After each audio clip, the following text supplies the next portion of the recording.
오늘 우리 믿음의 반석 시리즈 하나님 그분을 아는 것이 진짜 실력입니다 라는 제목을 함께 말씀 나누기 원합니다. 하나님을 안다. 호세아서 4장 6절의 말씀 우리 같이 한번 먼저 성경책 찾아볼까요? 호세아서 4장 6절 말씀. 호세아서 4장 6절 말씀.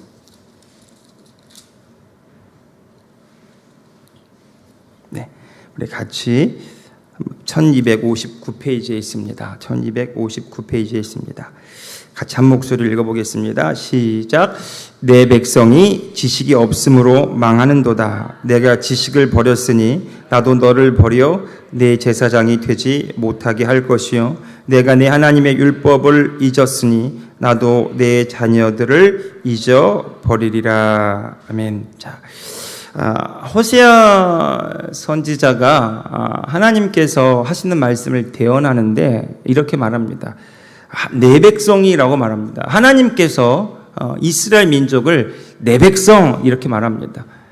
내 소유된 백성, 나와 언약을 맺은 나의 사람들. 하나님은 이스라엘 백성들을 그냥 물끄러미 지켜보시는 분이 아니라 이스라엘 민족과 언약, 약속을 맺으셨어요. 이 약속은 하나님과 이스라엘 민족 가운데 유효한 계약이자 또 실효성이 있는 법이었어요.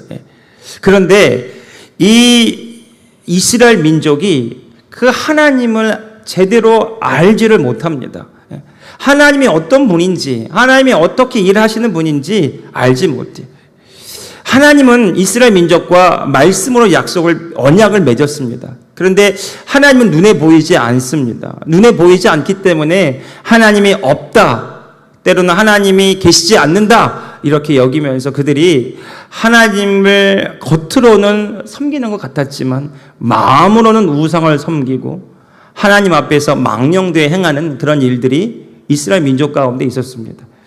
하나님의 선지자들을 통해서 계속 말씀하시죠. 하나님의 말씀으로 되돌아오라고, 하나님께로 돌아오라고. 그들은 하나님을 떠난 적이 없다고 말했어요. 그런데 그들은 하나님 보실 때 악을 행한다고 선지자들은 말합니다.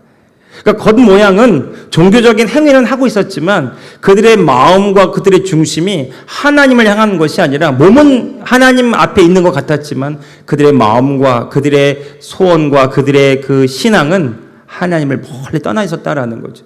그러니까 하나님이 이스라엘 민족들을 택하시고 그들을 통해 하시고자 하는 그 일들이 이루어질 수가 없는 거예요. 하나님은 이스라엘 민족을 제사장의 나라로 삼으셔서 모든 민족이 이스라엘 민족이 섬기는 하나님을 믿도록 그렇게 하셨어요. 하시기를 원하셨어요. 그런데 이스라엘 민족이 자신들의 사명도 자신들을 부르신 하나님의 뜻과 계획도 다 잊어버린 채 그저 자기의 문제와 자기들이 추구하는 바에만 사로잡혀 있었어요. 그러니까 하나님의 말씀이 그들에게 들려지지 않습니다. 여러분, 이 부분이 참 중요한데요. 여러분, 우리의 문제에, 우리의 생활의 염려에, 우리의 어떤 내 삶의 목적에만 온전히 사로잡혀 있으면 하나님의 말씀이 들려지지 않습니다. 언제 아멘 하냐면 내가 원하는 말이 들려질 때 아멘 하게 되지만 하나님 말씀 그 자체가 순전하게 우리에게 잘 들려지지 않게 되죠. 내 문제에만 급하게 문제가 사로잡혀 있으면 그저 내가 원하는 일, 내가 바라는 일, 내가 복받는 일에만 온통 관심이 있다면 우리가 하나님께 관심이 있다고 할 수가 없어요. 하나님도 내 문제에 개입하셔서 나를 도와주셔야만 하고 나를 축복하셔야만 하고 나에게 좋은 일을 행하셔야만 하나님이지, 그렇지 않으면 하나님도 하나님이 아니라고 이렇게 원망하고 불평하고 떠날 수밖에 없는 겁니다. 이스라엘 민족이 그랬어요. 그래서 자기들이 원하는 그런 하나님을 찾습니다. 그것이 바알이었고 아세라였어요. 바알과 아세라는 풍요와 다산을 상징하는 쾌락과 그들이 원하는 것을 줄 수 있는 돈과 풍요를 가져다 줄 것처럼 속이는 우상신이었어요. 가나안 여러 민족들이 그런 돈을 쫓아서 우상을 쫓아서 섬기는 것을 보고 그들이 하나님을 떠나서 세상 사람 이방 민족들인 것처럼 그렇게 살아갑니다. 여러분, 얼마든지 우리도 그렇게 타락하고 하나님을 떠나갈 수 있어요. 이 예수를 믿는다고 말하지만 세상 사람들과 섞여서 우리가 누구인지, 우리의 정체성이 무엇인지, 우리가 어떤 하나님을 믿고 있는지를 잊어버린 채 내가 만든 우상, 내가 만든 하나님 그렇게 쫓아갈 수 있어요. 이스라엘 민족이요, 400년 동안 종살이 하다가 모세를 통해서 하나님이 애굽에서 탈출을 하게 하십니다. 10가지 재앙을 통해서 출애굽하게 하시죠. 그렇게 해서 광야에서 그들이 함께 모여 있는데 모세가 40일 동안 시내산에 십계명 받으러 올라간 그 틈에 사람들이 금귀걸이, 금목걸이, 금부치 다 빼가지고 금 신상을 만듭니다. 그리고 말합니다. 보라, 우리를 애굽 땅에서 건져내신 여호와로다. 금 송아지 만들어 놓고 그들이 절하고 춤추면서 금 송아지 앞에 절하고 숭배하면서 하나님의 이름을 붙입니다. 그 금 송아지는 애굽 땅에서 섬겼던 그런 우상신이에요. 물질을 가져다 준다고 여기는 우상신 그 금송아지, 그들이 똑같이 만들어 놓고 하나님의 이름만 거기다 붙여 놓는 겁니다. 하나님의 그 모습을 가증하게 여기시고 악하게 판단하셔서 징계하시죠. 여러분, 우리가 하나님의 이름을 부르지만 하나님은 우리가 무엇을 믿고 우리가 어떤 하나님을 우리가 예배하고 있는지를 하나님은 우리의 중심을 보고 계십니다. 그래서 하나님을 아는 것이 너무 중요해요. 호세아 선지자가 내 백성이 하나님을 아는 이 지식이 없어서 망한다고 그랬어요. 너희가 하나님을 아는 그 지식을 버렸으므로 하나님도 그들을 버리셔서 내 제사장에 되지 못하게 할 것이라고 말합니다. 하나님이 그들에게 주신 사명, 하나님이 그들에게 향하신 그들의 계획을 이루지 못하도록 하나님이 막으시겠다는 거죠. 그러니까 이스라엘 민족이 회복하는 길은 딱 한 가지예요. 하나님 그분을 바르게 알고 그 하나님께로 돌아오는 길입니다. 자, 오늘 그 하나님을 우리가 한번 이 말씀을 통해서 성경 전체에서 얘기하는 하나님은 어떤 하나님인지 우리가 5, 6가지로 우리가 함께 그 하나님을 성경에서 어떻게 증거하고 있는지 우리는 말씀을 통해서 정말 그 하나님을 제대로 알고 정말 그 하나님을 제대로 믿고 그 하나님을 우리가 분명히 인식하게 되면 우리는 이 세상의 속임수에 흔들리지 않고 그 하나님으로 인하여 우리가 우리의 믿음의 온전한 그 열매를 거둘 수가 있게 될 것입니다. 그래서 하나님을 아는 것이 진짜 실력이다라는 거죠. 하나님의 성품이 어떠한 것인 것을 아는 게 중요하다는 겁니다. 반대로 여러분, 사단은 어떻게 일합니까? 하나님을 오해하게 만듭니다. 하나님을 원망하게 하고 하나님을 잘못 이해하게 만들고, 그래서 우리가 하나님께로 멀어지게 만드는 일은 사단이 합니다. 우리가 잘 아는 것처럼 창세기에 사단이 마귀로, 뱀으로 가장해서 하와를 유혹하잖아요. 그리고 하와에게 선악과를 먹을 것을 권유합니다. 그때 사단이 하와에게 했던 말이 있어요. 그게 뭐냐면, 내가 그 선악과 열매를 먹으면 하나님처럼 지혜로워질까봐 하나님께서 그것을 극도로 싫어하셔서 선악과를 먹지 말라고 한 것이라고 하나님의 말씀을 왜곡시켜서 전합니다. 그래서 그 하와와 아담이 그 유혹이 넘어가게 되죠. 창세로부터 지금 이 순간, 그리고 주님 다시 오시는 그날까지 사단이 하는 일은 우리를 속이고 거짓말로 참소하고 하나님의 말씀이 들려지지 못하도록 만들어서 우리가 하나님에게서 떠나가게 하는 것, 하나님의 구원의 계획에서 멀어지게 하는 것, 그것이 사단이 하는 일이고요. 하나님은 오늘 저와 여러분에게 가장 좋은 것을 주기를 원하십니다. 그러니까 하나님은 오늘 저와 여러분에게 좋은 것 주시기를 원하십니다. 여러분이 하나님을 믿으시기 바랍니다. 여러분, 우리가 하나님은 절대적인 선이시고 그분은 언제나 옳으시고 그분은 우리에게 가장 좋은 것 주기를 원하시고, 그 하나님을 그 하나님의 마음을 제대로 아는 것, 그리고 그 하나님으로 인하여 오늘 저와 여러분의 삶을 재해석하는 이 신앙의 눈이 굉장히 중요하다고 할 수가 있겠습니다. 자, 우리에게 좋은 것 주시기 원하시는 그 하나님은 어떤 하나님인지 한번 읽어보겠습니다. 첫 번째, 따라합시다. 하나님은 선하십니다. 하나님은 선하십니다. 아멘. 네. 그리고 마귀는 항상 악할 뿐입니다. 예. 분명하게 우리가 이해할 필요가 있어요. 마귀는 항상 언제나 나쁜 열매를 우리 삶에 거두기를 원하고, 그러나 하나님은 우리가 부족하고 연약했을지라도 우리에게 선한 일을 이루시기 원하고 우리의 모든 연약함을 강함으로 채우기를 원하십니다. 야고보서 1장 17절 말씀을 통해서 우리 하나님을 한번 이해하도록 하겠습니다. 같이 한번 읽어봅시다. 시작. 모든 좋은 선물과 온전한 선물이 위로부터 곧 빛들의 아버지께로부터 내려오나니 그분께는 변화도 없고 회전하는 그림자도 없느니라. 아멘. 하나님은 모든 좋은 은사와 온전한 선물을 우리에게 주시는 분이다. 자, 모든 좋은 은사. 은사는 어떤 도구나 연장인데 우리가 이 땅에 주의 뜻을 이루며 주님의 자녀로 살아갈 때 필요한 모든 도구와 하나님이 우리에게 주시는 재능들이 은사라고 말할 수 있겠습니다. 모든 좋은 은사, 우리에게 필요한 은사들 하나님이 주시기를 원하신다는 겁니다. 그분은 선하셔서 우리에게 좋은 것 주시기를 원하시고요. 그리고 그분의 선물은요, 불완전하지 않습니다. 그분은 오늘 저와 여러분에게 온전한 선물을 주기를 원하십니다. 여러분, 그분은 변함도 없으시다고 성경이 말하죠. 그리고 그분은 그림자도 없어요. 쉽게 말해서 그분은 변함이 없다라는 거예요. 항상 우리에게 좋은 것 주시기 원하고 우리에게 필요한 것을 채워주시기를 원하고 우리에게 온전히 역사하시는 선하신 분이라는 거죠. 시편 136편 1절도 같이 한번 읽어봅시다. 시작.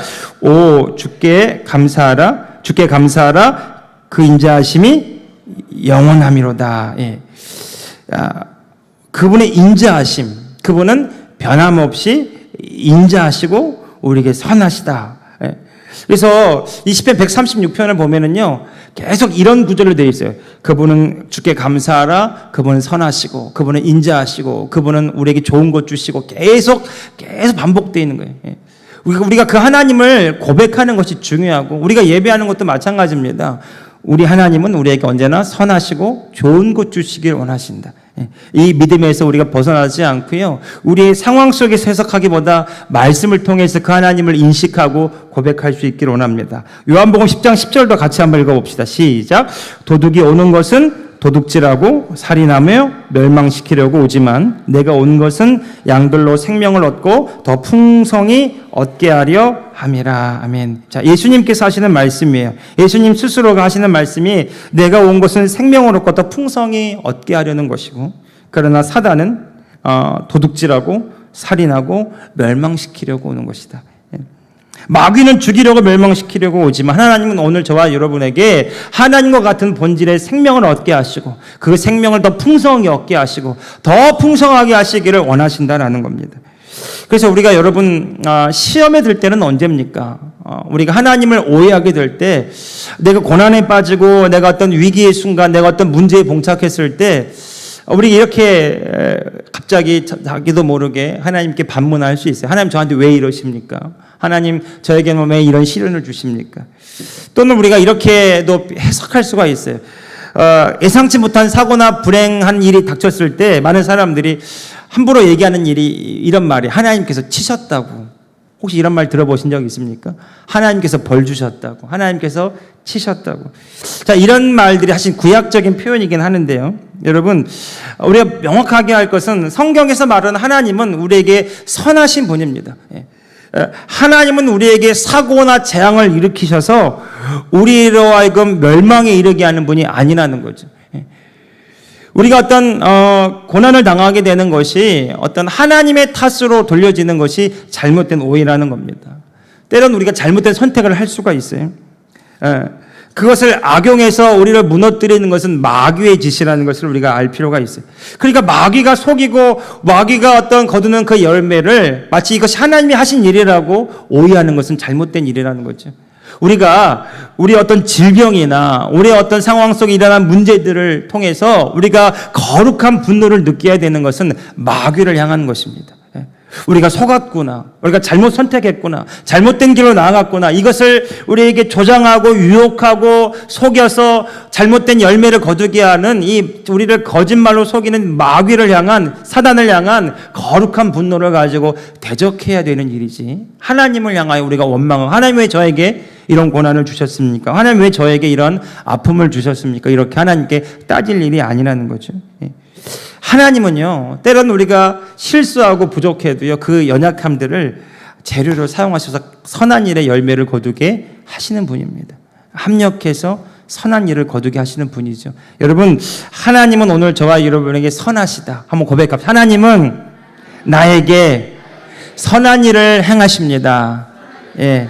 여러분, 이 믿음에서 이탈하지 마십시오. 예, 여러분, 때로는 우리가 어떤 문제와 여러 연약함들에 또는 여러 가지 어려움에 봉착했을 때 하나님께 원망하고 불평하기보다는 믿음으로 고백하세요. 하나님은 선하십니다. 언제나 나에게 선한 일을 이루시기 원합니다. 그 하나님은 나에게 신실하시고 선하셔서 나에게 좋은 일을 이루시기 원하십니다. 믿음으로 고백할 수 있기를 예수님의 이름으로 축복합니다. 예, 두 번째는 하나님은 전능하십니다. 합시다. 시작. 하나님은 전능하십니다. 예, 우리가 다 잘 아는 고백입니다. 하나님은 전능하십니다. 예, 전능하다라는 말이 히브리어로 엘샤다이라고 합니다. 따라합시다. 엘샤다이. 예, 엘샤다이. 엘이라고 하는 게 하나님을 뜻하는 말이고요. 샤다이라고 하는 말이 전능하신 분입니다. 그래서 전능하신 하나님, 구약의 이런 표현은 엘샤다이 이렇게 설명하고 있는데, 이 전능하시다라는 표현이요, 구약 성경에 나오는 표현이 어떤 표현이냐면 하나님은 모든 것이 가능하다라는 표현입니다. 예. 그러니까 성경에 이런 표현이 있어요. 하나님은 없는 것을 있는 것처럼 부르시는 분이다. 예. 그분은 창조자이십니다. 아무것도 없는 무에서 유를 만들어내시는 분이에요. 성경에 이런 표현이 있어요. 그분은 사막에 길을 내시는 분이다. 강물을 내시는 분이고. 예. 아브라함이 아들 한 명도 없었을 때 하나님이 그에게 하늘의 별처럼 바다의 모래처럼 그의 자손이 많아질 것을 말씀하시죠. 창세기 17장 1절 같이 한번 읽어봅시다. 자, 시작. 아브라함이 그에게 이르시되 나는 전능한 하나님이라. 너는 내 앞에서 행하여 완전하라. 내가 내 언약을 나와 너 사이에 두어 너를 크게 번성하게 하리라 하시니. 아멘. 자, 아브라함 몇 살 때 하나님이 이 말씀 하셨다고요? 99살 때. 아브라함이 26년 기다렸거든요. 25년째 기다리고 있는 겁니다. 아들 주신다고 분명히 약속하셔놓고 25년째 기다리는데 아들이 있었어요? 없었어요? 예, 아브라함과 그 사라가 말합니다. 우린 다 죽은 목숨이나 다름없는데 다 이제 끝나버린 것 같은데 하나님이 99세 때 약 올리시는 것도 아니고 99살 때 오셔가지고 말씀하시는 거예요. 예. 그런데 아브라함에게 하나님이 뭐라고 말씀하십니까? 나는 어떤 하나님이라? 전능한 하나님이라. 너는 내 앞에서 행하여 완전하라. 예. 뭐 어떻게 행하라는 거예요? 하나님이 하시는 말씀을 어떻게 행하라는 것입니까? 믿으라는 거예요. 그래서 나의 완전함을 나타내라. 나의 전능함을 나타내라. 참 중요한 말입니다. 여러분, 하나님은 오늘 저와 여러분에게 말씀하시는데 그 말씀을 믿는 오늘 저와 여러분을 통해서 하나님은 하나님의 전능하심을 나타내기를 원하십니다. 여러분, 오늘 저와 여러분이 그래서 여러분 아브라함의 상황을 보십시오. 아브라함의 상황이나 자기의 그 현실은 이 말씀을 받아들이기가 너무 어려운 현실입니다. 그렇지 않아요? 아브라함의 이야기니까 그런가 보다 하지만 여러분 우리의 삶으로 돌이켜보세요. 25년 동안 기다렸는데 아무런 일도 일어나지 않았는데 그런데 하나님은 보고 계세요. 몇 년 뒤에 이 일이 일어납니까? 예, 1년 뒤에. 내년에 일어날 일이에요. 그런데 아브라함은 그 1년 뒤에 일어날 일을 자기의 현실로 통해서 알 수 있었을까요? 몰랐겠죠. 25년 동안 해년마다 기다렸는데 25년 동안 아무런 일도 일어나지 않았어요. 그런데 하나님은 알고 계시는 거예요. 100살 때 1년 뒤에 일어날 일을. 예. 아브라함은 몰라요. 그런데 아브라함이 알 수 있는 길은 딱 한 가지예요. 하나님의 말씀을 믿는 것 외에는 답이 없어요. 예. 여러분, 오늘 저와 여러분이 하나님의 말씀을 통해서 하나님을 알아봐야 되는데 그분은 전능하신 분이다라는 거죠. 오늘 저와 여러분에게 말씀하신 하나님은 전능하신 분이시다. 오늘 저와 여러분이 전능하신 하나님의 그 말씀을 믿음으로 하나님의 완전하심을 나타내는 자가 되기를 예수님의 이름으로 축복합니다. 예. 여러분, 그래서 우리의 상황 속에서 하나님을 인식하는 것이 아니라 우리가 하나님의 말씀을 통해서 우리가 믿음으로 고백하는 것이 너무 중요합니다. 여러분의 불가능한 상황 속에서 여러분의 정말 그 암담해 보이는 현실 앞에서 여러분, 나의 하나님은 전능하십니다 고백할 수 있는 믿음의 담대함의 기회를 예수님의 이름으로 축복합니다. 예. 여러분, 이게 참 중요합니다. 하나님은 전능하십니다. 다윗이 그렇게 기도했더라고요. 사울 왕에게 쫓겨다니면서 동굴로 광야로 유리하며 그렇게 쫓겨다니며 그렇게 그 생명의 위협을 받을 때에 그가 하나님을 인식하는 거예요. 하나님은 나의 피난처시고 나의 요새시고 나의 산성이시고. 예. 그가 그렇게 하나님을 인정하고 하나님을 찬양하고 하나님께 고백합니다. 예. 그런데 우리가 잘 아는 결론은 뭡니까? 하나님은 그에게 정말 산성이셨고 요새이셨고 피난처셨고 도움이자 구원이셨어요. 그것이 그의 삶의 결론이 되었습니다. 오늘 저와 여러분이 그 하나님을 말씀대로 믿음대로 우리의 상황 가운데 고백하고 시인하고 찬양할 수 있기를 축복합니다. 예, 그 하나님은 오늘 저와 여러분에게 말씀하시고 완전하게 우리에게 신실하게 역사하세요. 자, 요한계시록에서도 예수님이 사도 요한에게 그렇게 말씀합니다. 요한계시록 1장 8절 같이 읽어보겠습니다. 시작. 주 하나님이 이르시되 나는 알파와 오메가라. 이제도 있고 전에도 있었고 장차 올 자요 전능한 자라 하시더라. 왜 이 전능함이 중요하냐면, 자 보십시오. 하나님은 처음과 나중이자 전에도 있었고 장차도 올 자고 이 모든 것들을 계획하시고 주관하시고 다스리시며 그 말씀을 신실하게 이루어진다라는 그 결론이 전능자라라는 거죠. 하나님은 나에게 말씀하시고 그 말씀은 온전히 이루어집니다. 그 말씀하신 하나님이 전능하시기 때문입니다. 그 하나님은 불가능이 없으시고요. 우리가 그 하나님을 나의 구주로, 나의 하나님으로, 나의 아버지로 우리가 모시고 살아가고 있어요. 그러니까 사도 바울이 고백한 그 고백은 그냥 나온 고백이 아니라 하나님을 알므로 하는 고백이에요. 내가 비천에 처할 줄도 알고 풍부에 처할 줄도 알고 배고픔과 배부른 모든 상황 가운데 처할 줄 아는 일체의 비결을 배웠는데, 그를 통해서 내가 하는 고백은 내게 능력을 주시는지 아는 내가 모든 것을 할 수 있습니다. 여러분, 우리 교회도 그렇게 할 수 있습니까? 여러분, 하나님은 우리 교회를 통해서 놀라운 일을 이루실 줄로 믿으십니까? 그 하나님이 전능하시기 때문입니다. 사람들은요, 현상 가지고 판단해요. 사람들은 현재의 모습으로 판단하길 좋아합니다. 과거의 경험으로 판단하길 좋아합니다. 그것이 데이터입니다. 그것이 정보죠.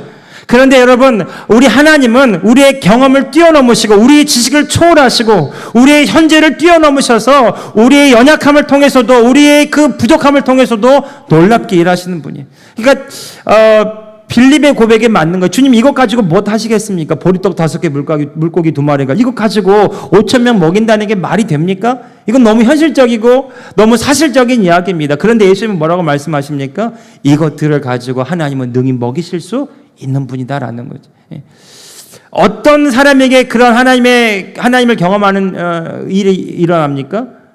그 하나님은 이 부족한 것을 가지고도 넉넉히 일하실 수 있는 분이다. 믿고 구하고 찾고 행하는 자들을 통해서 하나님은 일하십니다. 그러니까 여러분, 우리가 믿음이 없으면, 하나님을 아는 지식이 없으면 믿음으로 살아갈 수가 없어요. 우리가 믿음으로 말할 수가 없어요. 그냥 현실의 문제를 말할 수밖에 없고 내 형편과 처지를 말할 수밖에 없어요. 우리의 기도도 마찬가지입니다. 우리가 주님, 내가 이렇게 문제가 많고 이렇게 연약하고 이렇게 부족하고요, 그렇게 기도가 시작되었더라도 우리의 결론은, 그러나 그럼에도 불구하고 신실하시고 전능하신 하나님은 능히 나를 치유하실 수 있고 회복하게 하실 수 있고 나를 통해서 놀라운 일을 하실 수 있습니다. 믿음으로 일어설 수 있기를 예수님의 이름으로 축복합니다. 여러분, 우리의 상황이나 문제는 우리에게 염려와 두려움으로 다가와요. 그 속에 사단이 있어요. 12명의 정탐꾼 중에 10명이 그 고백한 거 아닙니까? 우리는 못한다, 안 된다, 메뚜기 같다.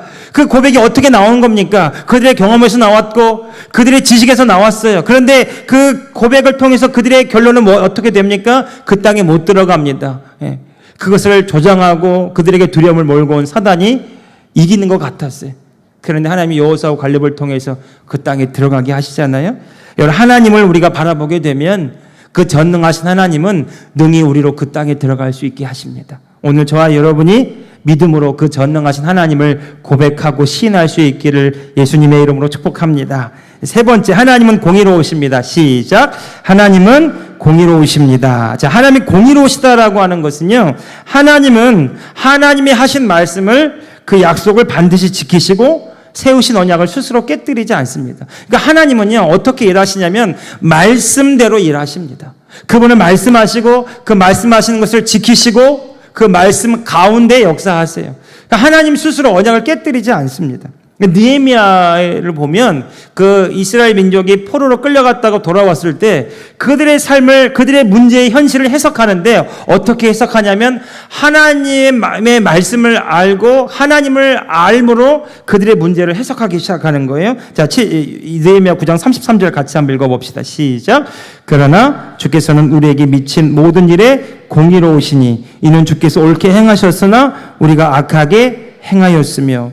왜 우리가 바벨론 제국에 멸망당해야 했으며 왜 우리가 70년 동안 포로로 끌려갔습니까? 그들이 이해할 수 없는 그들의 문제와 고난 앞에서 하나님의 말씀을 듣다가 하나님을 알기를 시작해 회개하기를 시작합니다. 그리고 하나님은 우리에게 옳은 일을 언제나 행하셨고 선한 일을 행하셨는데 우리는 언제나 하나님 앞에 악을 행하여서 공의로우신 하나님의 심판을 받을 수밖에 없었습니다. 그래서 그들이 회개하고 그들이 믿음으로 결단하며 그들이 하나님 앞에 나아가기로 몸부림을 쳤던 거죠. 여러분, 하나님의 공의로우심 앞에 회개가 일어나고요, 회복이 일어납니다. 또 한 가지요, 예수님이 왜 십자가에서 죽으셔야만 했습니까? 하나님의 완전한 공의를 만족시키기 위함이죠. 하나님은 불의의 앞에 심판하시는 분입니다. 하나님은 죄를 멸하시는 분이세요. 그런데 그 죄와 그 불의함으로 우리가 멸망당하고 지옥에 갈 수밖에 없는데 하나님이 예수 그리스도를 땅에 보내셔서 하나님의 공의로우신 심판을 십자가에서 받게 하시는 겁니다.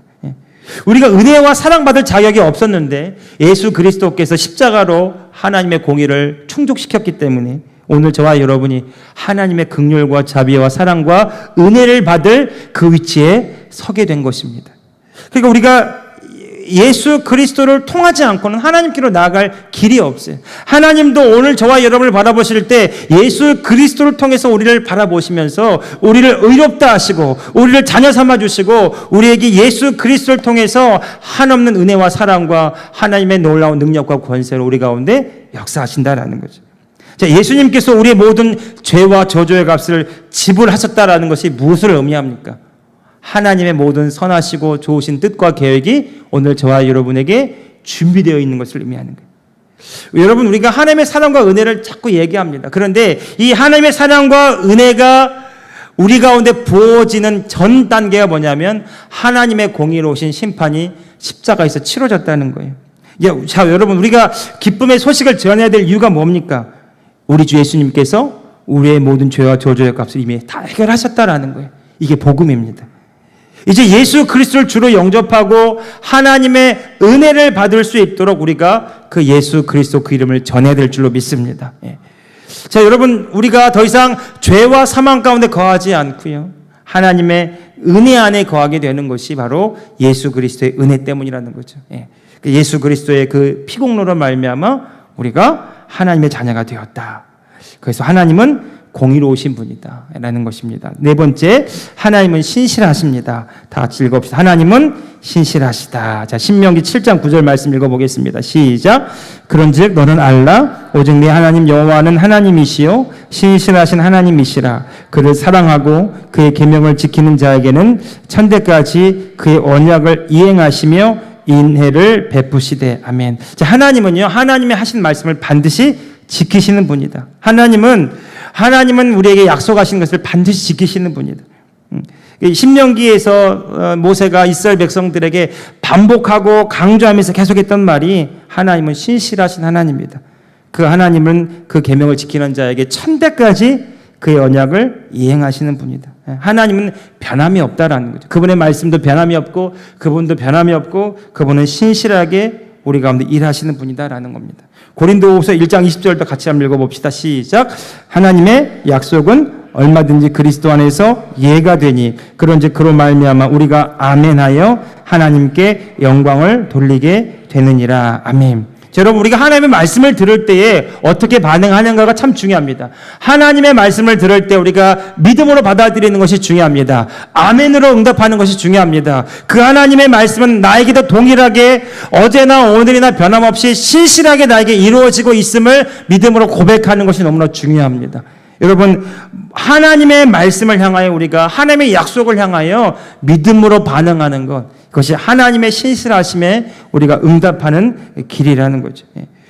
때로는 우리가 신앙생활하면서 우리가 원하는 대로, 우리가 기도하는 대로, 우리가 믿은 대로 잘 되지 않을 때가 있을지도 몰라요. 그런데 여러분, 우리가 포기하지 말 것은 하나님의 말씀은 반드시 역사한다라는 겁니다.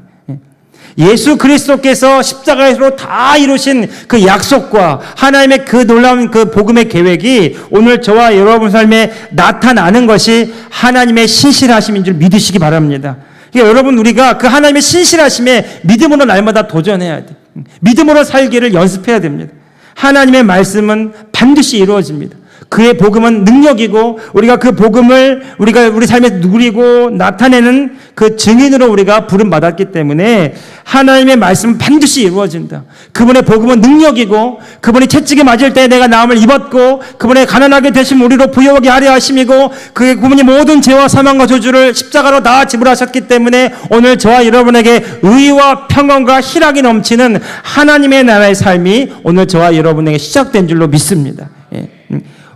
여러분, 우리가 때로는 하나님을 오해하게 될 때도 있고요. 우리의 신앙이 식어질 때도 있을지 몰라요. 그때마다 여러분, 우리 삶을 돌아보십시오. 우리가 여기까지 올 수 있었던 것이 무엇 때문이었는가? 하나님이 그때마다 우리를 지키시고 인도하시고 우리를 보호하시고 우리를 여기까지 인도하셨습니다.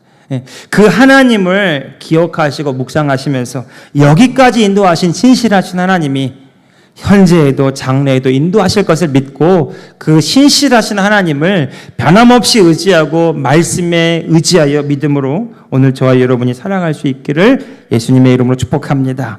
마지막으로 하나님은 사랑이십니다. 요한복음 4장 16절 말씀 같이 한번 읽어봅시다. 자, 시작.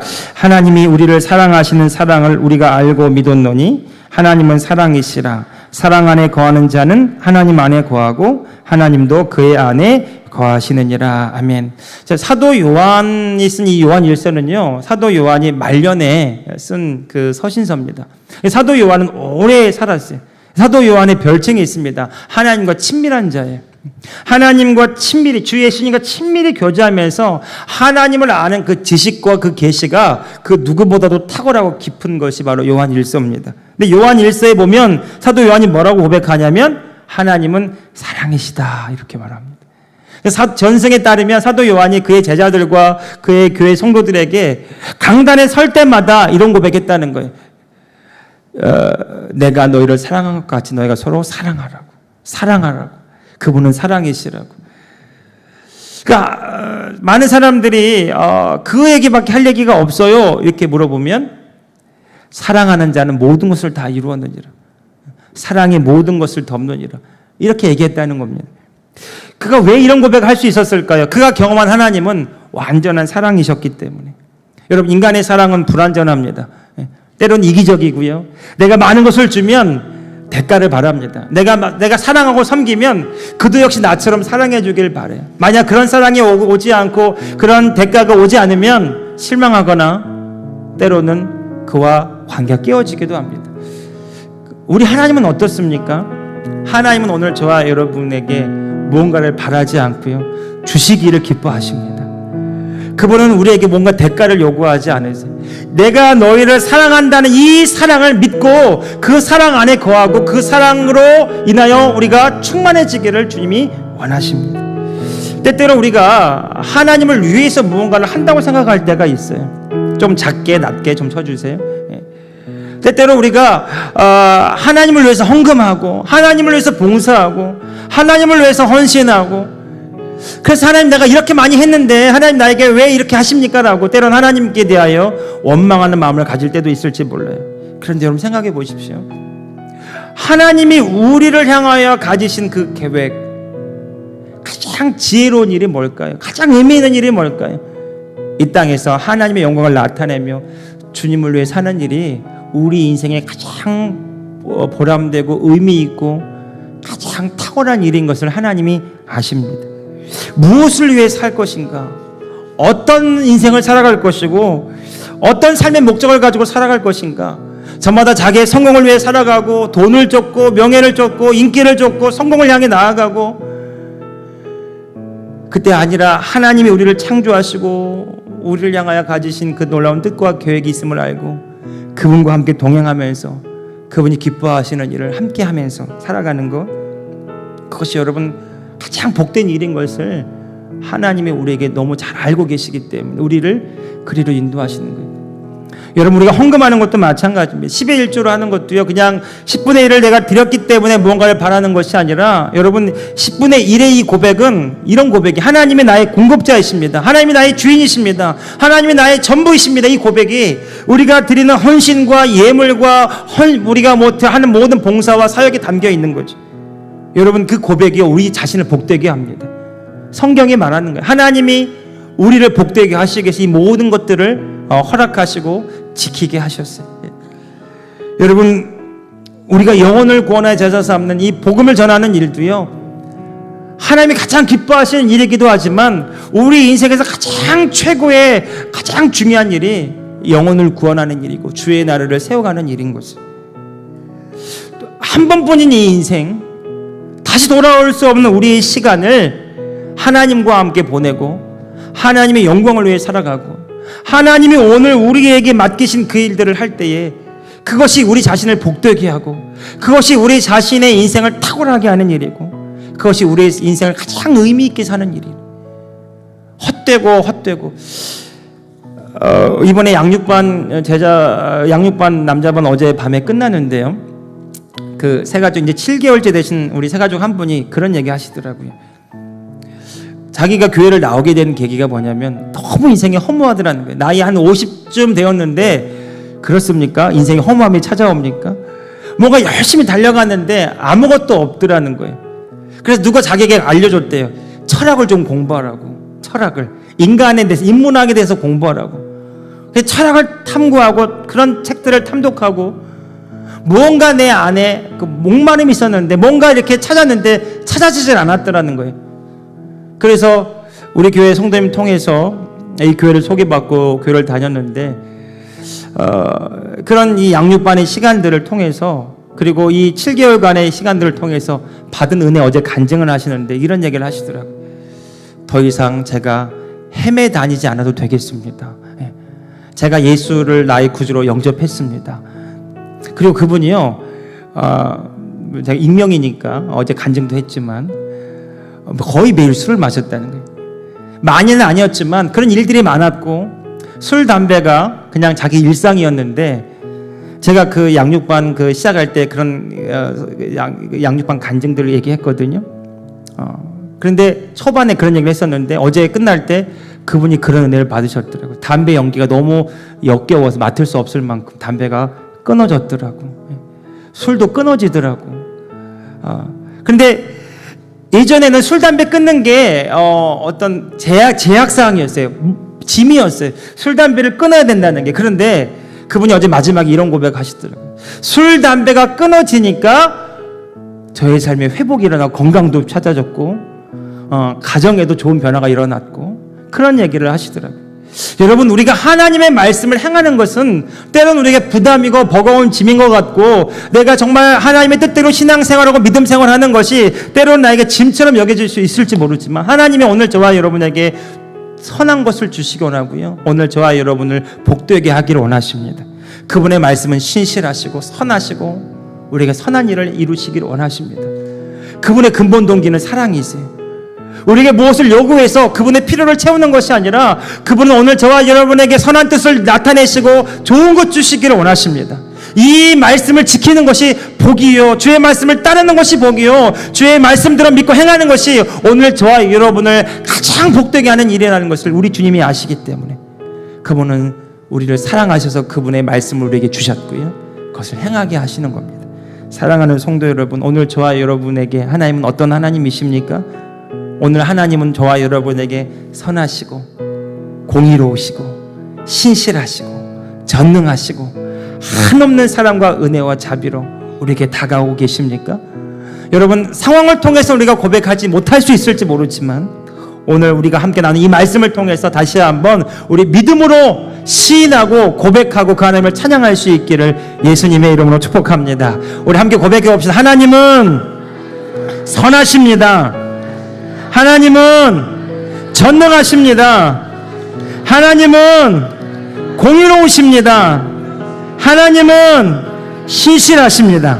마지막, 하나님은 나에게 사랑이십니다. 모든 모든 시선을 주님께 드리고 살아계신 하나님을 느낄 때 내 삶은 주의 역사가 되고 하나님이 일하기 시작한 번 더 모든 시선을 주님께 드리고 전능하신 하나님을 느낄 때 세상은 주의 나라가 되고 하나님이 일하기 시작하네. 우리 함께 이 시간 마지막 기도하기 원합니다.